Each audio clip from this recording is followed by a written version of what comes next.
How to fix Instagram notes music not showing. So what we can simply do is we can open our Instagram app here, and after opening our Instagram app we can simply click our settings, and after clicking our settings we can simply uh, get a lot of option here. But what we need is we need to search for our activity status here.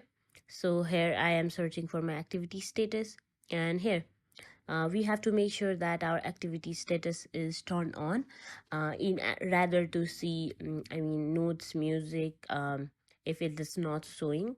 So we can simply go back, and here as you can see I will check here, and yeah, here I will click on the notes option,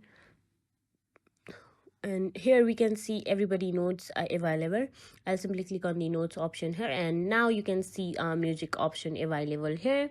So you can simply click on the music option and choose any music that you like and keep it in your notes. So yeah, that is how we can fix Instagram notes music not showing.